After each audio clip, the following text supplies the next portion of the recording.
Hey, happy Monday, and welcome to another episode of All Things Neo Christian. We're not walking today because my legs hurt.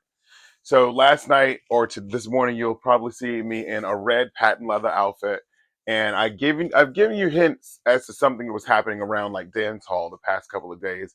But my friend Tanika had a birthday party, and it was a dance hall queen themed party or 90s dance hall themed party. And if you know me, you know that I stick to a theme and I have to see everything through full execution. So that was me last night. She calls me Red Mango, so I wore red, and that was for her. And we had a time. Sunglasses and Advil last night was mad. It was really, really fun. I've always wanted to do that. I've always wanted to like play the dance hall queen theme or whatever. So when she said that, it was gold, and we had a blast last night. Shout out for everybody that came out. We had fun. No, but there's a lot that's happening in the news. I'm so like overstimulated because it was the Grammys last night. There was a basketball game, or yeah, JB was watching a basketball game. There was a lot of things happening in the NBA all over the weekend. We went to the Brooklyn Museum. They had the first Saturdays there, and it was also a Kith pop-up shop with some great artwork. So if you're in the Brooklyn area, go out and see it. We met a guy named I think Marcus Troy, which was one of the artists that was friends with my friend Keisha, and he had a painting there that was really really great. So that happened on Saturday. Sunday was a dance hall party, and also the Grammys. And okay, Grammys. We watched it in and out while we were getting dressed, and Beyonce won Best Country Album of the Year. Some people are not only like upset about it, but kind of pissed. And it's bringing like America, your slip is showing again because with blatant racism, everyone's now quoting DEI and Jay Z paid for it and all of that. If you don't like the woman, it's fine.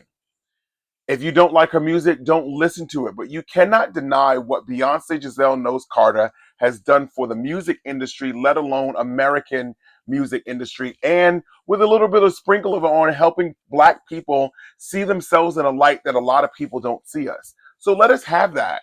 And she deserved Album of the Year. There was so many albums that she had that came before this body of work that was nominated and not chosen, and it's fine. I get it. The people are going crazy for the Billie Eilish and the Taylor Swift or whatever. It's okay. They're all friends anyway. They all talk. They all have these conversations. But if you do not like the Cowboy Carter album, a lot of people said that they didn't like it. You didn't really understand what the music was saying because you didn't listen to it, obviously. But it goes without saying. The part that's really, really making me sad is the blatant racism that people are spewing on all social media platforms. And it's not even that to say, it's not to say that we don't know that racism exists. We all know that racism exists. And if you pretend that you don't know that racism exists, you're crazy. And this is why I always speak out about my Black experience because no one else can tell me how to live or the life that I live or the experiences that I come across every day. So I know the racism, I know the microaggressions, I know all of that. I don't speak a lot of it because I already know that my energy upsets a lot of people. And it took me a long time to realize why that was, but then I started to step in to realize and understand who I am wholeheartedly and unapologetically myself. I don't have to say much for people to be gravitated to me because of my energy and the spirit that I have around me. It's just that I've owned it, I've moved on, and it upsets a lot of people when you have that energy and you don't have to say much, and people just I found people that I know that just don't like me, and it's okay. I'm not for everyone. But you cannot tell people how they have lived through this experience of like race or their experience with racism. And the part that's scary about it is that people are being exposed on social media and doxxed by it. And when you find out who these people are, they're your neighbors. There's the people that you share the supermarket with, that you go to the laundry with. They're CEOs of companies and people that are in our government that are on social media just spewing out hatred towards other people that are not like them. And it's really, really sad to see that Now the coin word is DEI. So now every time a black person wins something or is excelling at something, it's DEI. That's not a new term, people. So let's drop it. And the administration that we're in right now, that's the new coined word for the week or for the month or whatever. Wait, probably for the month because it's Black History Month. Isn't that crazy? But plane crash, DEI. Someone gets robbed or something happens in DEI. Like Beyonce, one of the best, if not the best performer of our generation, DEI, you cannot be a DEI high or a DEI winner when you are the best of the best. And it's not because I love her, but name someone in the industry living right now that does what Beyonce Giselle Knowles Carter does. I'll wait. And I get it. If we want to talk numbers, Taylor Swift and those girls have numbers, but like I spoke to you about it.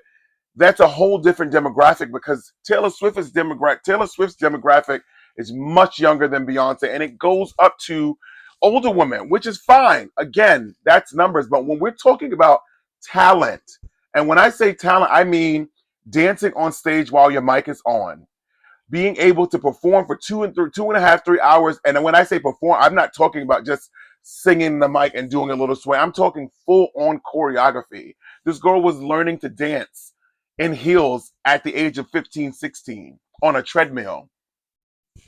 Nobody's doing that. So let her have her moment. And I get it. White people are saying, and I can say that because it's all that it is. It's all white people that are saying, oh, country's not black. She's not country. Country music's not black. Newsflash, people. Country music is black. Country music is black. Cowboys are black. During Jim Crow and slavery, the word boy was used to make black men feel less of than themselves. So cowboys, it's not cowman, cowboys. The original cowboys were black. Banjos and all of that, black people. And I get it. They giving it away because of the height of R&B and rap music and all of that. But black people has touched every genre of music. And I'm so sick of seeing everything like, oh, she's not this, she's not that. Country music is not white. You hear it from me here, and I'm pretty sure you're hearing it from all sources of information that country music is not white. Yes, it's predominantly white now, but where it started from, just like a lot of things that black people created, because we didn't have the money and the rights and the funds and all of that to the resources to make things go forward for us, it was stolen. So when you watch movies like Dreamgirls and all of that, when you see them singing "You Got Me a Cadillac, Cadillac Car," and you hear Jimmy Early singing "I Got Me a Cadillac," and then "Got Me a Cadillac," they just whitewashed it, and it sold to broader audiences because white America wanted their children to listen to white people on the radio. It's nothing new, so drop it. What really makes me mad is when I see black people that go so hard to say that they hate Beyonce. It's okay. The call's coming from inside the house. You don't like yourself. And we get it. We get it. Not saying that everything is for everybody, but you don't have to go out of your way to try to make her feel bad. Beyonce is the most nominated and the most Grammy Award winning person to ever live. That doesn't come easy. That's not DEI, right? So that kind of got me pissed, and I don't want to keep going off on a tangent, but yeah, that lady that's in Pakistan, y'all keep laughing until she ends up missing and they can't find her body. Everything is a joke now. We're living in a nightmare and everything is a joke. This lady, 33-year-old woman, went over to Pakistan, married a 19-year-old, and his family finally met her and I think took him away, and now she can't find him.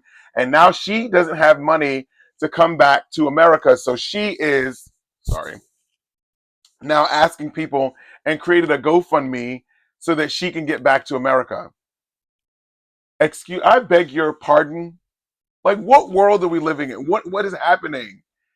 What is happening? It's just like I can't wait and to get my ticket to Cowboy Carter because we need a little bit of excitement and we need to get away from all of this politics because it's not good right now. And I hate that I sit at home now and I like can't even turn the TV on. Whenever Law and Order's not on for me to hear the white noise, I can't even turn the TV on because it's now breaking news. A plane's falling out here, plane crash there, another executive order signed. When will it stop? Eggs, I bought a dozen of eggs with 24 pack of eggs the other day. It was $16. $16 for eggs. And they weren't even the brown ones that I like. So thank you for joining my TED Talk. We're at 10 minutes now, and yeah, have a good day.